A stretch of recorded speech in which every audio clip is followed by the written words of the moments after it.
Hey everybody, and happy Saturday to you. I am author Vivian E. Moore, and welcome to Book Chat.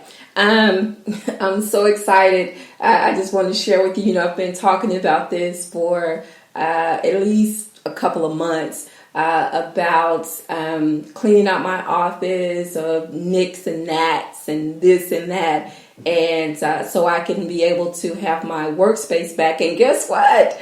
I finally have my workspace back, so I am doubly excited to be able to record for the very first time in my personal workspace.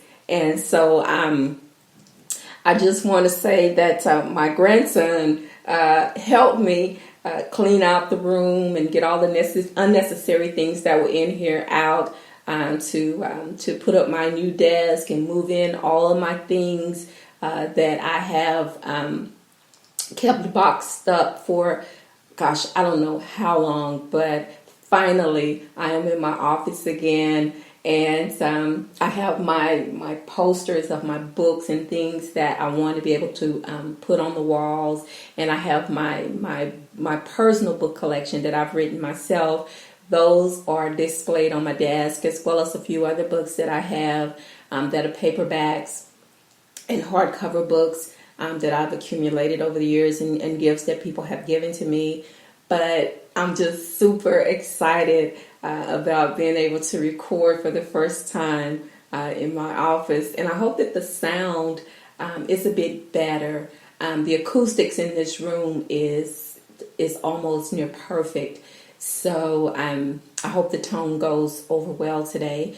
But I just want to give out a few URLs. This is how we always open up every Saturday. And I want to give out these URLs. And I'll try to go slow enough for those of you who are listening to the show today to grab a pen and paper so you can jot it down. Okay, so the first one, of course, is for my Spreaker account.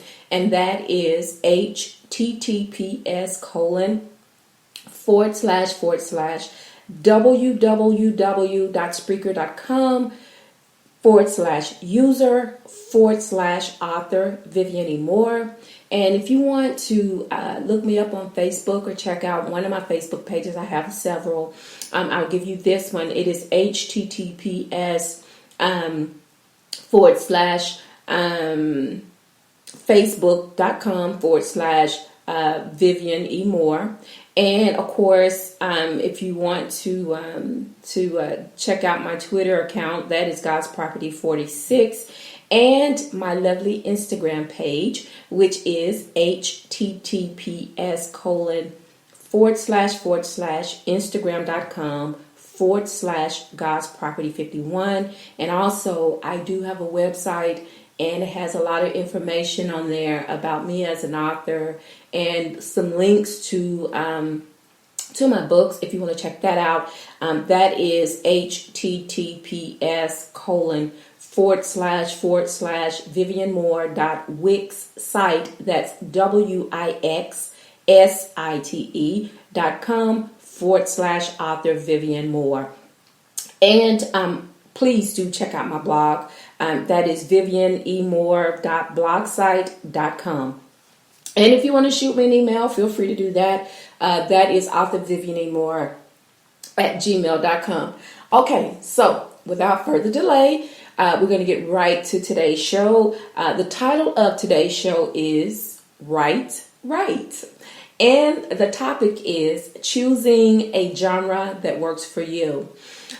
With so many popular genres to choose from, sometimes we fall into a niche that is not necessarily our style of writing. And what I mean by this is that we see what everyone else is writing about and think, hey, works for them, why not me? This might be true for some, but not all. Genre fiction is not a one-size-fits-all type of thing. As a writer, you should be versatile, but also true to yourself. I am a hopeless romantic. I'll admit it. I'm not afraid to do that.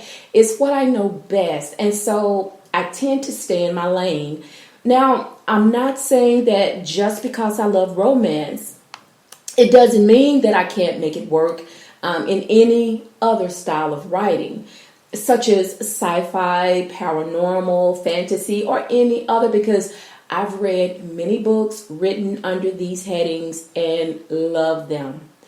What I'm saying is sometimes we abandon what we know to follow trends. Paranormal, YA, and fantasy, even erotica is hot right now. Writers are choosing or chasing or cashing in on this style of genre fiction. So, based on this knowledge, some writers swerve head on into the fray. And this can be disastrous to your career. Just because I'm faithful to one genre doesn't mean that I'm cheating by reading other styles of writing, because I do love them. Nevertheless, for those of you who want to write outside of the box, this is not a note of discouragement to make you stay locked within, but simply a note of caution to make you stop and think of the importance of looking before you leap. Stephen King is one of the greatest sci-fi writers of all times. We respect him as such, and if he suddenly started writing historical romance or erotica, we question his sanity as well his prowess in this genre.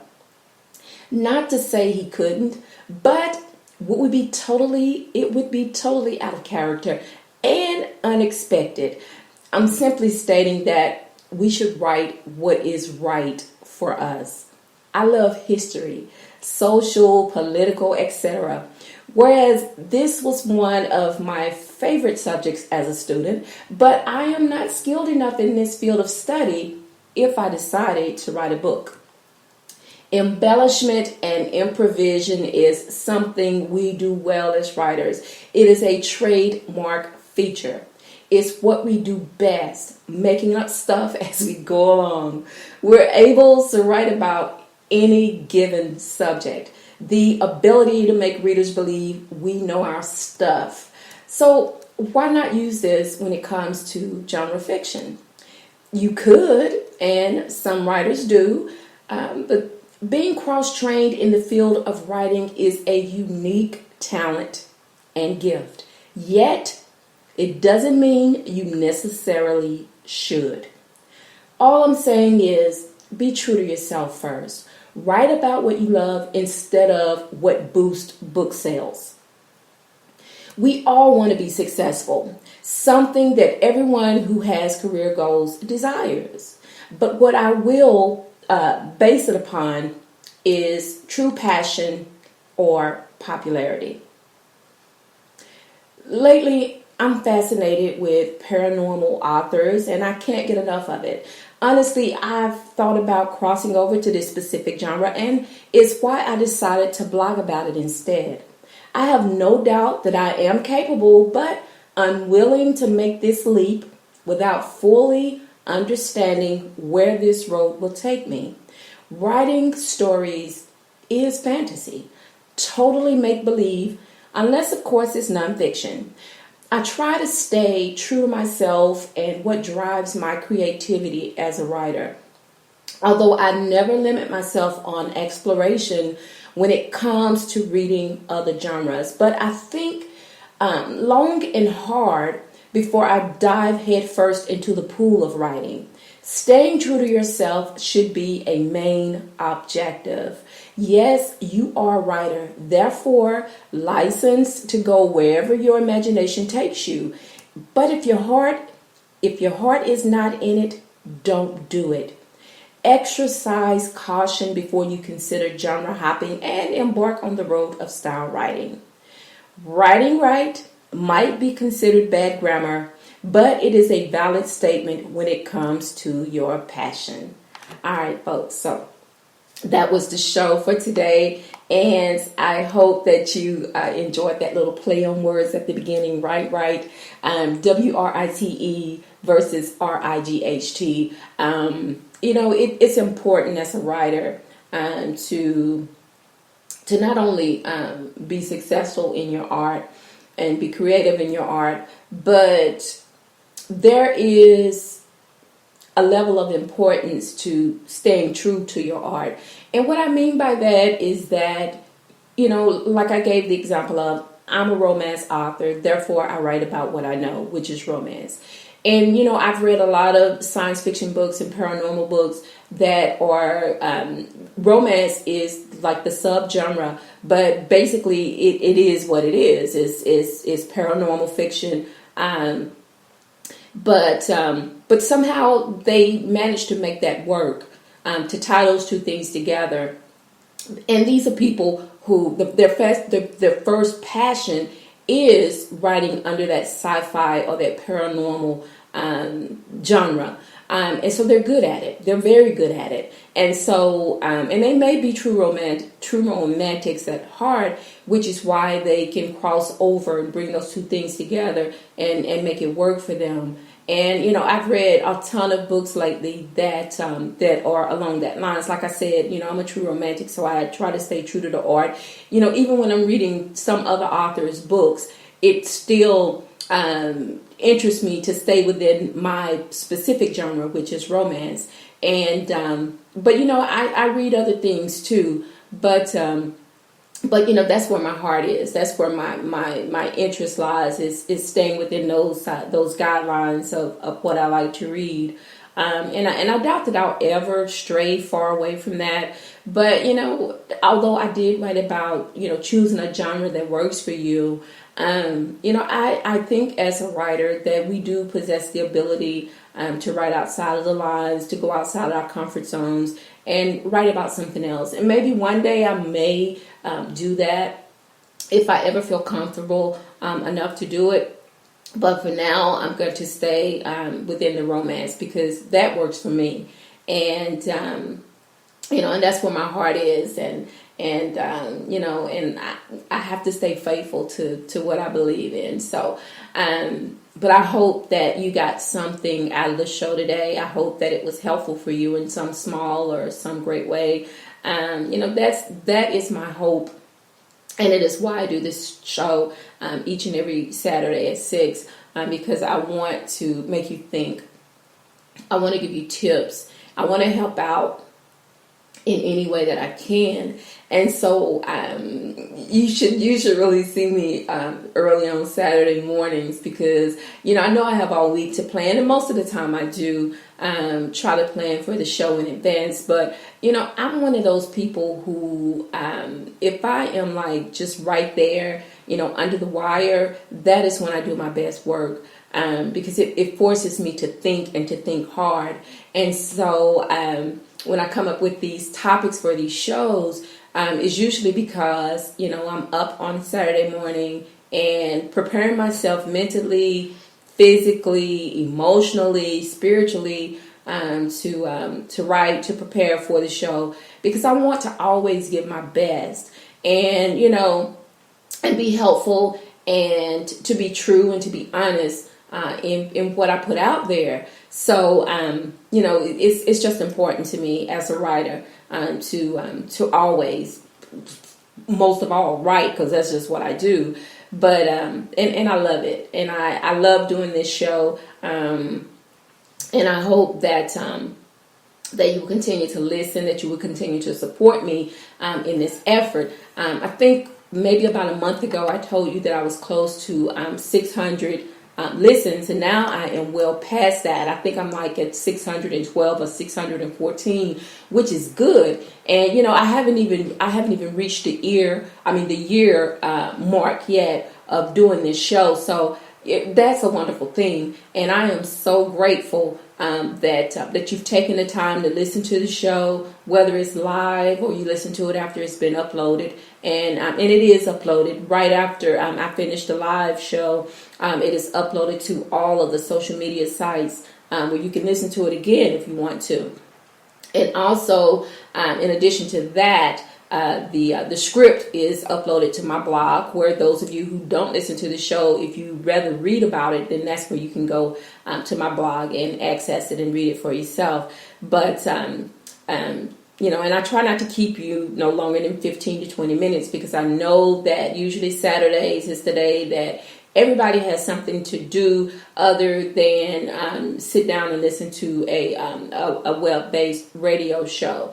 But I do appreciate you giving me your time for these few minutes that I try to put the show out every Saturday. But tomorrow is, of course, Mother's Day, and I just want to wish all of the mothers out there happy Mother's Day in advance.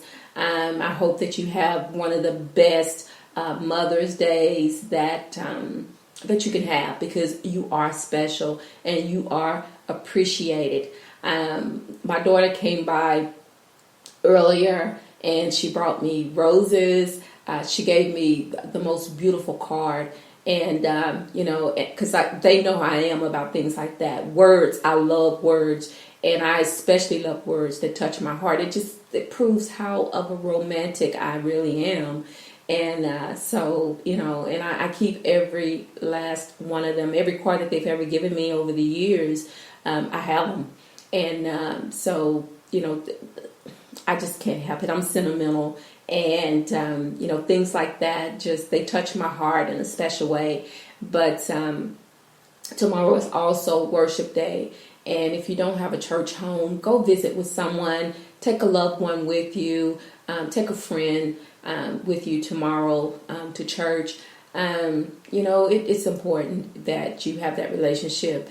And that's one of the perfect ways to spend a holiday, which is Mother's Day, worshiping.